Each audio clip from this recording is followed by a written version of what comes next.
எல்லாத்துக்கும் அ இப்போ இவ்வளோ தூரம் பொறுமையா இருக்க முடியுமா அப்படின்னா, இப்ப இருக்கிற ஜெனரேஷனுக்கு அது கொஞ்சம் கஷ்டமான விஷயம். ஆ பட் எல்லாத்துக்கும் ஒரு டைம் ஃபேக்டர் எடுத்துக்கங்க. ஒரு டைம் உங்களுக்கு குடுத்துக்கங்க. ஆ இது இம்மீடியட்டா நடக்கணும் அப்படின்னு நெனைக்காதீங்க. நடக்கும். That's a process for everything. ஆம் சில ஸ்ட்ரகிள்ஸ் வரும்.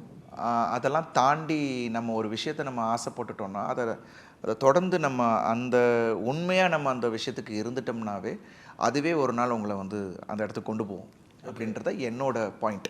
ஸோ எங்கேயுமே நம்ம வந்து டக்குன்னு பண்ணுறதுக்கான வழியோ, இல்ல உடனே நம்ம வந்து மேல வந்துரணுன்றதுக்கான வழியோ, இது வந்து சில பேருக்கு நடக்கும். பட் சிலது வந்து இந்த ஹார்ட் ஒர்க் மட்டும் தான் it will give you that result. ம். அண்ட் அந்த பேஷன் டுவர்ட்ஸ் வாட்டெவர் நீங்க என்ன பண்ணாலும், உங்க வேலையா இருந்தாலும், அத உண்மையா நீங்க வந்து ரசிச்சு, அதுக்கு உண்மையா இருந்துட்டீங்கன்னாவே, அது உங்கள அடுத்தடுத்த கட்டத்துக்கு கொண்டு போயிரும் அப்படின்றது தான் என்னோட பாயிண்ட். ம். ஸோ அத டீவியேட் ஆகாம, அந்த உண்மையா அந்த தொழில, அந்த அந்த வேலைய நீங்க பண்ணுங்க. இல்ல உங்களோட விஷஸ நீங்க உண்மையா டெடிகேட்டடா அதுக்கு 100% நீங்க இருந்தீங்கன்னா, ஐ திங்க் அது உங்கள வந்து ஒரு ஒரு இடத்துக்கு கொண்டு போகும் அப்படின்றது ஓகே.